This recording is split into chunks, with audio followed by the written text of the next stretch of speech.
नमस्कार, आप देख रहे हैं राजधानी एक्सप्रेस। मैं हूं आपके साथ पूजा मोहन पांडे। बुलेटिन की शुरुआत करते हुए सबसे पहले आपको बता दें, प्रधानमंत्री नरेंद्र मोदी का उत्तराखंड दौरा प्रस्तावित है और ये दौरा होगा 27 फरवरी को। हर्षिल मुखवा का दौरा प्रधानमंत्री करने वाले हैं। पीएम के दौरे को लेकर शासन प्रशासन भी मुस्तैद हो गया है।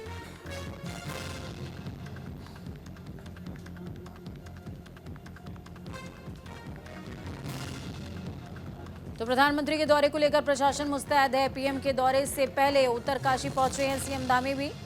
सीएम धामी ने मुखवा का स्थलीय निरीक्षण किया है। कार्यक्रम की तैयारियों का जायजा लेते नजर आए। सीएम धामी ने अधिकारियों के साथ में समीक्षा बैठक करी है। अधिकारियों को दिशा निर्देश भी दिए हैं। पीएम मोदी के स्वागत के लिए तैयार है उत्तराखंड।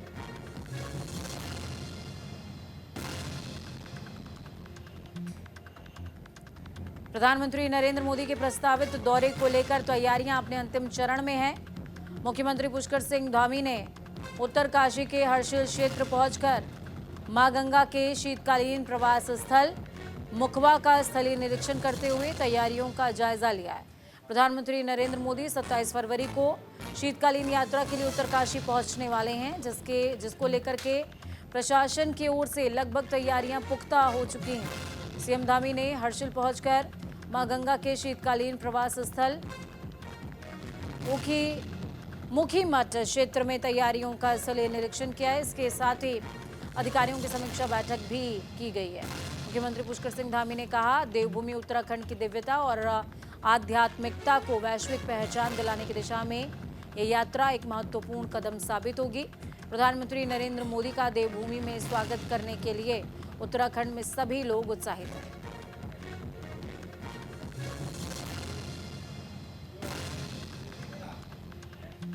मंत्री जी का बहुत धन्यवाद करता हूं कि एक तो उन्होंने हमको अभी राष्ट्रीय खेलों के आयोजन की जिम्मेदारी दी। राष्ट्रीय खेल सफलतापूर्वक संपन्न हुए और हमारे राज्य में इस वर्ष 2024 से शीतकालीन यात्रा प्रारंभ की गई है।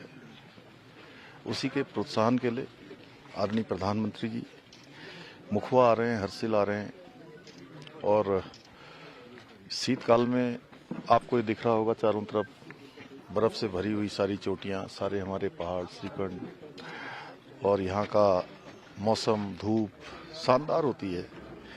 आदरणीय प्रधानमंत्री जी के स्वागत के लिए यहाँ पर सभी तैयारियां पूरी कर ली गई हैं और मौसम विभाग अनुमति देगा तो निश्चित रूप से प्रधानमंत्री जी का यहाँ पर प्रवास होगा और उनके प्रवास के बाद ये हमारी शीतकालीन यात्रा पूरे देश के अंदर और विश्व के अंदर जाएगी। आदरणीय प्रधानमंत्री जी जब भी देवभूमि उत्तराखंड आते हैं तो हमारे लिए बहुत शुभ होता है। अब आदरणीय प्रधानमंत्री जी मुखवा आएंगे, माँ गंगा के इस धाम पर आएंगे तो निश्चित रूप से हमारे इस यात्रा को पंख लगेंगे। पूरे विश्व में यात्रा जाएगी। श्रद्धालु, तीर्थयात्री, पर्यटक बड़ी संख्या में आएंगे। ये हमारे राज्य की समृद्धि में बहुत बड़ा इसका योगदान होने वाला है। हमारे उत्तराखंड के यशस्वी मुख्यमंत्री पुष्कर सिंह धामी जी शीतकालीन प्रवास यात्रा के लिए आए थे और इसके बाद हमारे बीच में हमारे देश के ओजस्वी प्रधानमंत्री माननीय नरेंद्र मोदी जी का प्रोग्राम फिक्स है और माननीय मुख्यमंत्री जी ने उसका निरीक्षण करके संतुष्टि व्यक्त की। मां गंगा से प्रार्थना है कि हमारे सूबे के मुख्यमंत्री, हमारे देश के प्रधानमंत्री दिन दुनी रात चौगुनी प्रगति करे। अनुज अवस्थी जुड़ गए लाइव हमारे साथ में। अनुज, शीतकालीन यात्रा जिसको लेकर के उत्साहित उत्तराखंड है पूरा, और ऐसे में जब प्रधानमंत्री के दौरे की बात हो रही है और वो पहली बार जब शीतकालीन यात्रा करने जा रहे हैं, इससे कितना उत्साहित है उत्तराखंड भी और सरकार भी? बिल्कुल पूजा, 27 तारीख को प्रधानमंत्री नरेंद्र मोदी मां गंगा की जो डोली जहां पे रखी जाती है मुखवा शीतकालीन के लिए, वहां पे पहुंचेंगे और शीतकालीन यात्रा को लेकर के एक आगाज करेंगे। क्योंकि प्रधानमंत्री नरेंद्र मोदी जहां जहां भी जाते हैं वहां पे टूरिस्ट हो या पर्यटन स्थल हो या तीर्थयात्री यात्री हो वो तमाम जो है वो आना चालू हो जाते हैं। अगर हम आदि कैलाश की अगर बात करें तो वहां पर भी जो है टूरिस्ट स्थल बन गया है। तो इसी की तर्ज पे आज मुख्यमंत्री पुष्कर सिंह धामी मुकबा पहुंचे हर्षिल, जहां पे उन्होंने पूरा दौरा किया। प्रधानमंत्री दौरे को लेकर के चप्पे चप्पे जो सुरक्षा व्यवस्था थी उसका जायजा लिया। जहां से वो 2 ट्रैक जो विश्व के सबसे बड़े ट्रैक है उनका भी वो उद्घाटन करेंगे। प्रधानमंत्री नरेंद्र मोदी जब भी उत्तराखंड आते हैं, चूंकि उत्तराखंड उनके हृदय में बसता है, इस वजह से जब भी वो उत्तराखंड आते हैं तो कई जो तकनीकी हैं, कई सौगात हैं वो उत्तराखंड को देके जाते हैं और ये उत्तराखंड वासियों के लिए गर्व की बात है। मुख्यमंत्री पुष्कर सिंह धामी ने साफ इस को लेकर के भी बोला कि राष्ट्रीय खेलों की जिस तरीके से उन्होंने जिम्मेदारी दी, उसके बाद अपने मन की बात में उन्होंने जो है बहुत अच्छा बोला कि राष्ट्रीय खेल उत्तराखंड में आयोजित हुए, कई लोगों ने देखा, कई लोग ने अप्रिशिएट भी किया, मुख्यमंत्री के कार्यों को अप्रिशिएट किया। इसके बाद अब प्रधानमंत्री नरेंद्र मोदी दोबारा फिर से जो है 27 तारीख को हर्षिल मुकबा आ रहे हैं।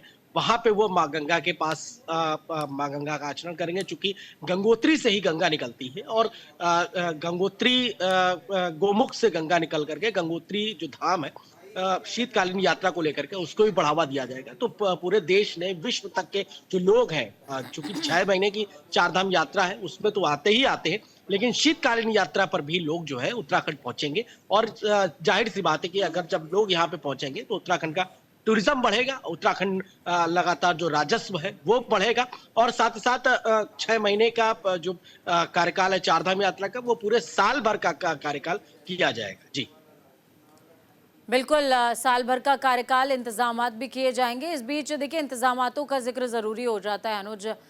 देखिए जब हम शीतकालीन यात्रा की बात करते हैं तो शीतकालीन यात्रा के मार्ग में कई सारी ऐसी विषमताएं हैं जिनको टैकल करना अभी उत्तराखंड प्रशासन के लिए टेढ़ी खीर भी है और ज़रूरी भी कि यात्री वहां पर बढ़े। उनके लिए प्रिपरेशंस क्या की जा रही हैं, क्योंकि इस बार के बजट में शीतकालीन यात्रा के लिए भी विशेष प्रावधान किए गए हैं। बिल्कुल, जब आप बद्रीनाथ जाते हैं, क्योंकि बद्रीनाथ की जो डोली है वो जोशीमठ रहती है, वहीं अगर बाबा केदारनाथ धाम की अगर हम बात करें तो केदारनाथ की जो डोली है वो ऊखीमठ, रुद्रप्रयाग ओंकारेश्वर मंदिर ऊखीमठ में रखी जाती है। वही अगर गंगोत्री यमुनोत्री की अगर हम बात करें तो गंगोत्री की जो डोली है वो मुकबा में स्थित होती है और ये वही यमुनोत्री की भी जो डोली है वो वहां उनके मंदिर प्रांगण में स्थित होती है। तो चारों जगहों पे जो रास्ता है, चूंकि रूट पहाड़ है, बर्फबारी जरूर होती है, लेकिन अब चूंकि जब शीतकालीन यात्राएं शुरू हो रही हैं तो प्रशासन और मुस्तैदी से उसमें काम करेगा। जो बर्फीले रास्ते, चूंकि आप बर्फ का भी आनंद लीजिए, आप टूरिस्टों का भी अपना आनंद लीजिए और इसके अलावा आप मंदिर का भी आनंद लीजिए। दोनों चीजें, आप दर्शन भी करिए, श्रद्धालु भी रहिए और साथ साथ टूरिस्ट प्लेस भी बढ़ेगा। क्योंकि जब आदि कैलाश जाते हैं तो कई तरीके की टूरिस्ट प्लेस, चूंकि पिथौरागढ़, गुंजी गांव के पास आसपास जो है आपको बर्फबारी देखने को मिलेगी, मुनस्यारी आपको बर्फबारी देखने को मिलेगी। तो दोनों चीजें, इससे प्रदेश का पर्यटन भी बढ़ेगा और साथ साथ राजस्व भी आएगा। क्योंकि पहले 4 धाम यात्रा जो है सिर्फ 6 महीने की होती थी, तो लोग 6 महीने में ही यात्रा पूरी करते थे, लेकिन अब दर्शन जो है पूरे साल भर हो सकते हैं। तो सरकार की ये गुजारिश है तो कि देश नहीं विदेशों तक के लोग वो 4 धाम यात्रा में आए, चाहे वो 6 महीने की 4 धाम यात्रा हो, चाहे वो शीतकालीन 4 धाम यात्रा हो, दोनों 4 धाम यात्रा में आए। क्योंकि प्रधानमंत्री नरेंद्र मोदी का दौरा, और जाहिर सी बात है कि जब वो आते हैं तो उसके बाद जो वहां का टूरिस्ट स्थल है वो बहुत तेजी से विकास होता है। जी बहुत शुक्रिया अनुज, हमारे साथ जुड़ने के लिए, अहम जानकारी साझा करने के लिए।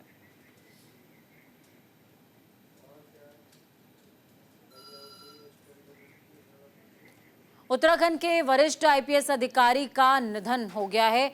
आईपीएस अधिकारी केवल खुराना का निधन हुआ है। बड़ी अपडेट आपको बता रहे हैं। लंबे समय से अस्वस्थ चल रहे थे, मैक्स हॉस्पिटल दिल्ली में उन्होंने अंतिम श्वास ली है। इस वक्त की बेहद बड़ी और ये दुखद खबर है। सीएम धामी ने आईपीएस केवल खुराना को श्रद्धा सुमन भी अर्पित किए हैं। पुष्प चक्र अर्पित करते हुए सीएम धामी ने श्रद्धांजलि दी है। उत्तराखंड कैडर के वरिष्ठ आईपीएस अधिकारी केवल खुराना का निधन हो गया है। वो लंबे समय से अस्वस्थ चल रहे थे और दिल्ली के मैक्स हॉस्पिटल में उन्होंने अंतिम सांस ली है। केवल खुराना के निधन की खबर से प्रदेश के पुलिस महकमे में शोक की लहर है। मुख्यमंत्री पुष्कर सिंह धामी और उत्तराखंड पुलिस की ओर से उनको श्रद्धांजलि दी गई है। केवल खुराना 2005 बैच के आईपीएस अधिकारी थे जिन्होंने प्रदेश में अलग अलग महत्वपूर्ण पदों पर अपना योगदान दिया है। खुराना को बेहद अनुशासित, कर्तव्यनिष्ठ और उत्कृष्ट प्रशासनिक क्षमता के लिए जाना जाता है। आईपीएस केवल खुराना आईजी स्तर पर होमगार्ड विभाग की जिम्मेदारी देख रहे थे। इसके अलावा उन्होंने राज्य में सबसे अहम पदों पर रहते हुए अपनी अलग पहचान भी बनाई।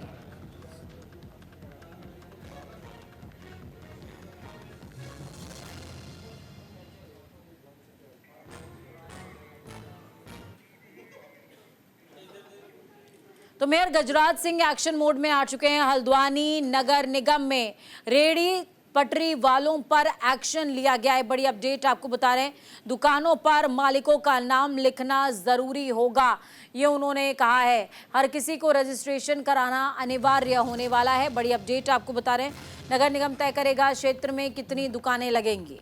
उत्तराखंड के हल्द्वानी नगर निगम क्षेत्र में लगने वाली फल और सब्जी की रेहड़ी फड़ी और अन्य ठेलों पर हर किसी को रजिस्ट्रेशन कराना और नेम प्लेट लगाना जरूरी होगा। इसे लेकर मेयर गजराज सिंह बिष्ट ने निर्देश दिए हैं। आपको बता दें कि नगर निगम अब तय कर देगा कि पूरे क्षेत्र में कितनी फड़ी और ठेले लगेंगे। तो वहीं बाहर से आने वाले लोगों को पुलिस वेरिफिकेशन और पूरा बायोडेटा लाना होगा, जबकि स्थानीय लोगों को केवल अपना आधार कार्ड नगर निगम में जमा कराना होगा। मेयर गजराज सिंह बिष्ट ने इस मामले में संबंधित जरूरी दिशा निर्देश भी जारी किए हैं।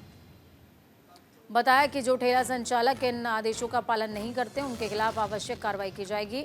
दरअसल ये कदम अवैध व्यापार और नियंत्रित ठेलों को रोकने के लिए उठाया गया है, ताकि सही तरीके से व्यवसाय चलाने वालों को पहचान मिल सके और इसके साथ ही शहर में स्वच्छता व्यवस्था भी दुरुस्त बनी रहे। इसके अलावा शहर में वेंडर जोन के लिए स्थान चिन्हित किया जा रहा है। इसके अलावा हाट बाजार वाली जगहों को भी चिन्हित किया जा रहा है और नगर निगम के पास जो ज़मीन है उसको भी देखा जा रहा है। मेयर का कहना है ऐसी व्यवस्था की जा रही है कि हफ्ते में 6 दिन ठेले लगेंगे, जबकि 1 दिन हाट बाजार को दिया जाएगा। रजिस्ट्रेशन कराएंगे और निगम तय कर देगा कि कितने फल ठेली शहर में लगने चाहिए। और जो फल वाले जो ठेले वाले हैं उनको अपना पूरा बायोडाटा हमको देना पड़ेगा। एक बात, जो लोकल हैं, जो यहाँ के स्थायी निवासी हैं, वो केवल अपना आधार कार्ड देंगे और अपना यहाँ पर बायोडाटा देंगे। लेकिन जो बाहर से लोग आ रहे हैं वो जहाँ वो रहते हैं वहाँ के थाने का भी अपना करेक्टर सर्टिफिकेट हमको देंगे। वित्त मंत्री के बयान पर प्रदेश में सियासत हाई हो गई। प्रेमचंद अग्रवाल के विरोध में उतरे कांग्रेसी कार्यकर्ता। बेरीनाग में वित्त मंत्री का पुतला दहन किया गया है। कांग्रेस कार्यकर्ताओं ने प्रदर्शन करते हुए इस्तीफा भी मांगा है। प्रेमचंद अग्रवाल ने पहाड़ी समाज को लेकर बयान दिया था। क्या उत्तराखंड सिर्फ पहाड़ी लोगों के लिए बना है? कैबिनेट मंत्री प्रेमचंद अग्रवाल की ओर से विधानसभा में पहाड़ की गलत परिभाषा देने के बाद कुमाऊं के पहाड़ी जिलों में भी कैबिनेट मंत्री के खिलाफ विरोध प्रदर्शन जारी है। गंगोलीहाट में कांग्रेसी कार्यकर्ताओं ने कैबिनेट मंत्री प्रेमचंद अग्रवाल का पुतला दहन किया और जमकर नारेबाजी करी। कांग्रेस नगर अध्यक्ष नारायण बोरा ने सरकार से कैबिनेट मंत्री के पद से हटाने की मांग की है और कहा, अगर जल्द कैबिनेट मंत्री पद से नहीं हटाया गया तो पूरे प्रदेश में गांव में आंदोलन किया जाएगा। पहाड़ विरोधियों को पहाड़ में नहीं रहने दिया जाएगा।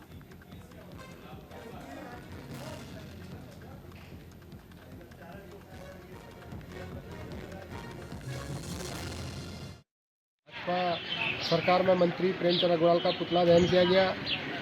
प्रेमचंद अग्रवाल जी जो भाजपा सरकार में मंत्री है उन्होंने विधानसभा में पहाड़ियों को जो गाली दी और उनके प्रति जो उन्हें अपशब्द कहे, ये निंदनीय विषय है और भाजपा सरकार ने उन्हें बर्खास्त करना चाहिए और प्रेमचंद अग्रवाल को उन्हें इस्तीफा देना चाहिए। उत्तराखंड विधानसभा सत्र में पहाड़ और मैदान मुद्दे पर जबरदस्त हंगामा हुआ। संसदीय कार्य मंत्री प्रेमचंद अग्रवाल के बयान का विपक्ष ने कड़ा विरोध दर्ज किया है, तो वहीं बीजेपी प्रदेश अध्यक्ष ने कहा प्रेमचंद अग्रवाल ने किसी की भावना को आहत किया है तो उसके लिए वो माफ़ी मांग रहे हैं, लेकिन जो व्यक्ति बेवजह बीजेपी को बदनाम करने की साजिश रच रहे हैं उनको बर्दाश्त नहीं किया जाएगा और उनके ऊपर संवैधानिक कार्रवाई की जाएगी। वहीं कांग्रेस प्रदेश अध्यक्ष करण मारा ने कहा बीजेपी प्रदेश अध्यक्ष महेंद्र भट्ट केस दर्ज करने की बात कर रहे हैं, तो सबसे पहले मैंने ही अपने सोशल मीडिया पर पोस्ट डाला था। बीजेपी को खुली चुनौती देते हुए कहा बीजेपी में साहस है तो वो मुझे गिरफ्तार करके दिखाए। के अंदर जनप्रतिनिधि जो होता है उसको संयम के साथ रहना चाहिए। अभी हमारे मंत्री हैं, लगातार चौथी बार के विधायक हैं, तो ये कहना हर बार ज़्यादा मतों से जीतते हैं। तो ऐसा नहीं कि एक पक्ष विचार किया जाए, लेकिन क्योंकि जब विषय समाज के बीच में दुष्प्रचार का चलता है तो पार्टी दिशा निर्देश ही दे सकती है। और हमने उनको इस बात के लिए बहुत कड़ाई से कहा है कि इस प्रकार की जो शब्दावली हैं और जिसका राज्य का वातावरण खराब होता है उस प्रकार वो संयम बरतें। लेकिन मुझे बताते खुशी भी है, उन्होंने उसके लिए पहले तो उन्होंने कहा कि मेरा दूर दूर तक इस प्रकार का कोई भाव नहीं है, फिर भी किसी की भावना को ठेस पहुँची है तो उन्होंने खेद प्रकट किया है। तो करण मेहरा ने वीडियो डाला था और मैंने पूरे प्रदेश में पुतले फुकवाए हैं मंत्री और सरकार के। सबसे पहले मेरे खिलाफ कार्रवाई करें महेंद्र भट्ट जी, तब और ऊपर हाथ डालें।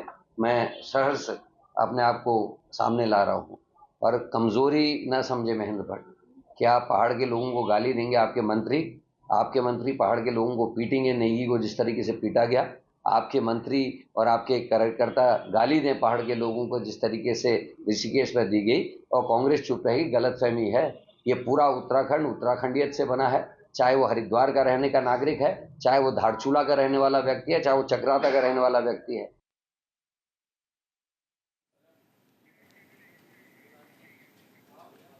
तो दूसरी तरफ हरिद्वार में हैम्प कार्यालय का आयोजन किया गया। हैम्प संभावना से समृद्धि कार्यालय का आयोजन हुआ है। कार्यक्रम में सांसद त्रिवेंद्र सिंह रावत ने शिरकत करी है। दीप प्रज्वलन करते हुए कार्यालय का शुभारंभ भी किया। हरिद्वार के रोशनाबाद स्थित विकास भवन सभागार में हैम्प संभावना से समृद्धि कार्यशाला का आयोजन किया गया, जिसमें हरिद्वार के सांसद त्रिवेंद्र सिंह रावत मुख्य अतिथि के तौर पर पहुंचे। दीप प्रज्वलन के साथ कार्यशाला की शुरुआत हुई, जिसमें हैम्प के औद्योगिक और व्यावसायिक उपयोग को लेकर जागरूकता फैलाई गई है। विशेषज्ञों ने बताया हैम्प से कागज, बोर्ड, ईंट, फाइबर, इत्र, फर्नीचर, कॉस्मेटिक्स, कपड़ा और तेल जैसे कई उत्पाद तैयार किए जा सकते हैं, जो पर्यावरण के अनुकूल और टिकाऊ है। कार्यशाला में सांसद त्रिवेंद्र सिंह रावत ने कहा, हैम्प से बनने वाला बिल्डिंग मटेरियल राज्य के लिए एक नई दिशा खोल सकता है और इससे किसानों को भी आर्थिक मजबूती मिलेगी। हैम्प पर यानी कि भांग, जिसको हम बोलचाल की भाषा में बोलते हैं, उस पर इन लोगों ने बिल्डिंग मटेरियल तैयार किया है और इन्होंने अपने गांव में एक होम स्टे भी से तैयार किया है। एक अच्छी शुरुआत है। भांग जो है, सब जानते हैं कि शिव को सब बहुत प्रिय थी, शिव को बहुत प्रिय है। अभी भी हम लोग शिवरात्रि पर या अनेक मौकों पर शिव जी को भांग की पत्तियां चढ़ाते हैं। भगवान शिव को जो भी हम अर्पित करते हैं वो सब मेडिसिनल है। तो लेकर ये कार्यशाला थी और गौरव दीक्षित जी और उनकी जो बिजनेस पार्टनर भी कहने लापेंद्र के जी, उन दोनों ने संयुक्त रूप से इस पे काम शुरू किया है। हमें भी यहाँ आकर बहुत सारी नई जानकारियां हेम्प के बारे में होती है। नहीं तो जो आम समाज के अंदर जो एक धारणा है भांग को, हेम्प को लेकर, वो इसके बिल्कुल विपरीत है। लेकिन ये भी बात सच है कि भगवान भोलेनाथ पर पूजा में इसका प्रयोग किया जाता है, उनको चढ़ाया जाता है। तो निश्चित रूप से भगवान को जो चीज समर्पित की जा रही है वो कहीं ना कहीं मानव कल्याण की दृष्टि से कह लीजिए कि भगवान उसी का सेवन करते होंगे। उत्तराखंड आईआईटी रुड़की में मेरा स्टार्टअप गोहेम्प एग्रो वेंचर जो है वो इंक्यूबेटेड है और हम थ्रू लाइक रीप और एनआरएलएम के थ्रू हम जितनी भी उनकी सीएलएफ ग्रुप्स हैं उनको हम जोड़ेंगे, अवेयर करेंगे। उन जो महिलाएं हैं उनको हम सिखाएंगे कि कैसे भांग के मतलब पौधे से क्या क्या मतलब प्रोडक्ट बन सकते हैं और कैसे वो लाइवलीहुड जनरेट कर सकते हैं। तो इससे मतलब रोटी, कपड़ा, मकान, स्वास्थ्य, ये चारों तरह के मतलब प्रोडक्ट्स बन सकते हैं। अगली खबर लक्सर से है, जहां लक्सर ट्रक यूनियन हर साल की तरह इस साल भी यूनियन परिसर में कांवड़ सेवा शिविर आयोजित किया गया है। शिविर में हरिद्वार से गंगा जल लेकर आने वाले तमाम कांवड़ियों के लिए ठहरने के साथ साथ जलपान और भोजन की व्यवस्था भी की गई है। कांवड़ पवित्र बने रहे, इसके लिए कांवड़ स्टैंड भी बड़ी तादाद में बनाए गए। ट्रक यूनियन के अध्यक्ष अरुण चौधरी और सचिव अनिल चौधरी का कहना है, लगभग 30 सालों से यूनियन हर साल फागुन मास में आयोजित होने वाले कांवड़ मेले के मद्देनजर यहाँ कांवड़ सेवा शिविर आयोजित करता है, जिसमें हजारों कांवड़िए धर्म उठाते हैं। पिछले 30-35 साल से लगातार भंडारा चल रहा। ट्रक यूनियन इसमें पूरा सहयोग करती है। रात को रुकने का, खाने पीने का हर तरह का इंतजाम ट्रक यूनियन के द्वारा किया जाता है और इससे सभी लोगों की श्रद्धा भी जुड़ी हुई है। सब लोग मोटर मालिक भी इसमें पूरा सहयोग करते हैं। बाकी सब ट्रक यूनियन के द्वारा ही किया जाता है। ये लक्सर ट्रक यूनियन का भंडारा है, लगभग पिछले 35 वर्षों से लगातार इसी तरह से सेवा देता आ रहा है। फागुन मास के लगभग जो शिवरात्रि आती है सर्दियों वाली, उसमें हमारे यहाँ पर ठहरने की, खाने पीने की पूर्ण व्यवस्था की जाती है और हर तरह की सेवा का प्रबंध किया जाता है। हमारे यहाँ के जितने भी सदस्य हैं लक्सर ट्रक यूनियन के, और कुछ लोग शहर के भी दानदाता हैं जो दान देते हैं। रानी देवयानी ने गुर्जर समाज के लोगों का धन्यवाद किया है। बेटे राजकुमार दिव्य के साथ पहुंची फकीरदास आश्रम। पूर्व विधायक कुंवर चैंपियन की पत्नी है रानी देवयानी। फायरिंग मामले में पूर्व विधायक चैंपियन जेल में बंद है। विधायक पर फायरिंग मामले में पूर्व विधायक कुंवर प्रणव सिंह अभी जेल में बंद हैं, तो वहीं इसको लेकर उनकी पत्नी रानी देवयानी फकीरदास आश्रम पहुंची, जहां उन्होंने गुर्जर समाज और छत्तीस बिरादरी का धन्यवाद किया। उन्होंने कहा, कठिन समय में साथ देने के लिए सभी को धन्यवाद।